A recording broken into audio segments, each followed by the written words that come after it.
Welcome, ladies and gents. Chris Andre here. You can find me at BetBoxing on Twitter for boxing related tweets. So you can subscribe to the channel and click that notifications button and get a notification whenever a new video is uploaded.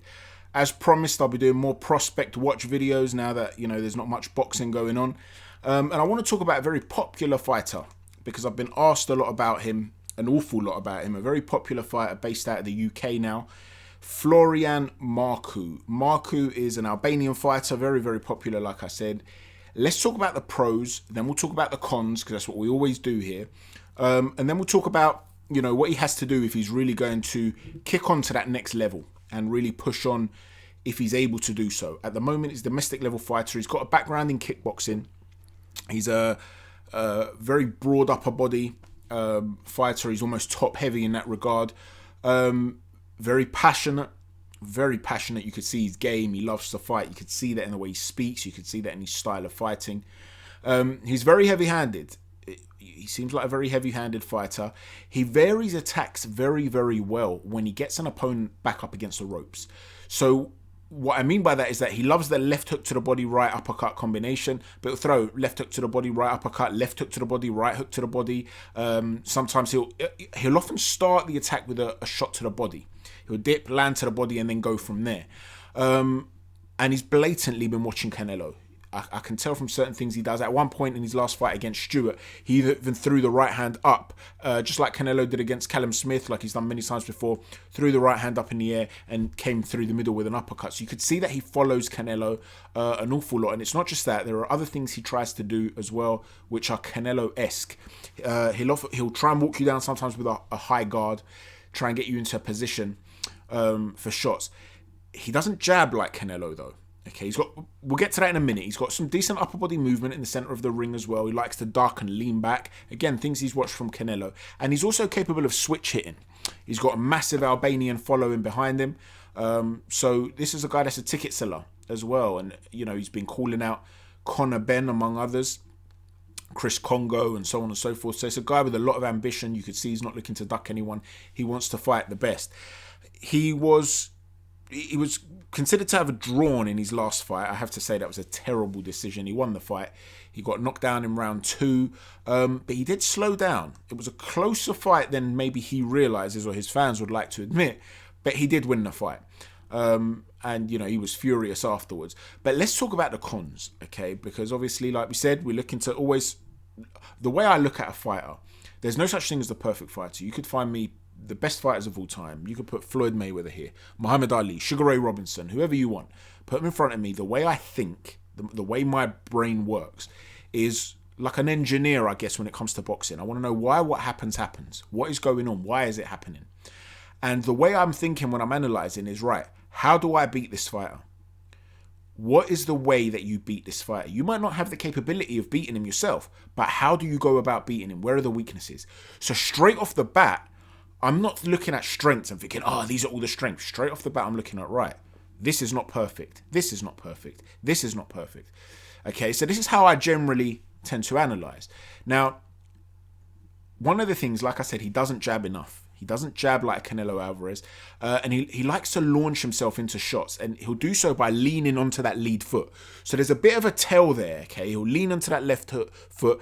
And it's a very effective punch for him generally. He'll lean onto it and launch a power shot. It's almost like a jab stroke hook. It's like a shovel hook upwards. And he'll lean onto that lead left foot and launch himself into it. And it's a powerful shot. You see him snapping guys' heads back with it all the time. One of the things, though, when he's upright, when he fights quite upright, he's quite good with upper body movement, elusive movement. He doesn't really punch off of that. So he'll make you miss, but he won't necessarily make you pay. And because he's not really jabbing when he's in the center of the ring either, what he tends to want to do is, like I said, jump into powerful shots, get your back up against the ropes, where he can then go to work with those varied punches that we were talking about. And the other thing he does very well when he's got your back up against the ropes, he doesn't just vary the type of punches, he varies the tempo of the shots.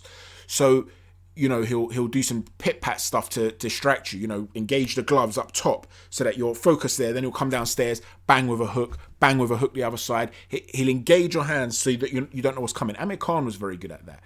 Changing the pace and power of the shots. Not everything has to be a fastball, to use a baseball term, okay? You have to vary things up. It makes it harder to read the tempo of a shot, okay? And he's very, very good at that. The other thing, something that Lomachenko loves to do, if your guard's up, he will pull your guard down and throw a hook. He likes to do that quite a lot, okay? Something like George Foreman used to do, and so on and so forth. So he likes to manipulate your guard while you're up against the rope. So if your back's up against a rope and he's able to launch himself in to get you up against the rope, he's a dangerous guy. When he's in the center of the ring, one of the problems that he's got, like I said, when he's upright, he doesn't throw punches. And he'll dip and dive and turn, and it might be quite hard to hit. Or he'll even duck under shots, but he won't come back with a shot. Now, this is a problem for him because one of the issues that he's got is that the fact that there's a tell, you know he's about to throw something big because there's a slight tell. He sits, like I said. There's that slight dip. And as he's leaning forward, you know a shot's coming. If he's facing a guy who's rotating, think of someone like a William Monroe Jr. or a Josh Kelly. Let's say he's facing Josh Kelly and he's moving around the ring.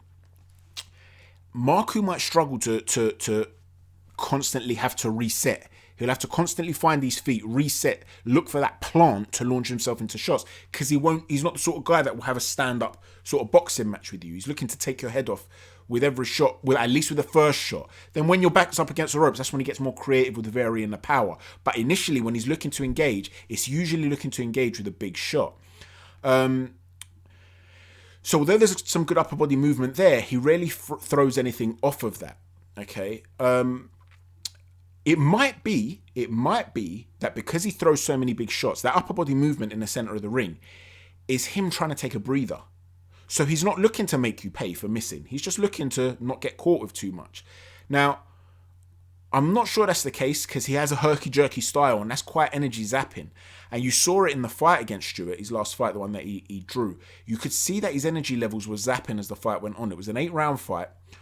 By the 4th round, he started to look a lot more tired. His output had fallen. He wasn't as sharp. Okay, so that's potentially an issue for him that he's going to have to work on. But if he is looking for breaks, there are certain things he can do where he's not caught with straight shots. Because while he is doing that upper body movement, he is getting caught with some straight shots. They might not be affecting him. And after the fight, he complained that, look, you only caught me clean once. He caught him clean a lot more than once, Stewart. But maybe he's not feeling it because they're glancing shots. But if you're not landing anything back in those exchanges, it's the other guy winning the exchanges. So that's an issue. At the beginning of round 5, he also got caught with a shot which his legs buckled a bit. It made him look a bit ragged. And again, it looked like it was because of tiredness. So I'm not sure if stamina's the issue or if it's his style. He does have a very herky-jerky style. And to me, he bounces a lot as well. And to me, when he's in the middle of the ring, if he's bouncing and he's got a herky-jerky style and he's launching himself into powerful shots, gets you on the ropes and he's unloading, it's going to take it out of him. He's got to find a way to glide in rather than bounce up and down and look to jump in to be able to conserve energy. He's got to be able to control the tempo. That's something you'd want to see him work on moving forward. The other thing, although his opponent's back up against the ropes, and like I said, when he gets him in that position, he's good, very good. And he's got varied attacks. There's a couple of things he does which seem to have a pattern. There is a very constant opening with a left hook to the body and then uppercuts through the middle or hooks, or a right hook around the head. But what was happening is that very, very often he was looking for that left hook to the body, and Stewart picked up on that and just dropped his elbow a bit lower. And he kept hitting the elbow quite a bit. He was sometimes coming under it, sometimes hitting the elbow, but Stewart was prepared for it. He started to tense. You could see he was tensing, bending, just putting the arm down a little bit lower. And he didn't adjust to that, Marku, to start throwing hooks up towards the head. Or to start to throw consecutive uppercuts. Something to make that hand move from out here to there to create that space for the ribs. He never really did that. He didn't do that consistently. So it makes me think that maybe he works on drills in the gym, repeated combination drills, that he then carries into the ring.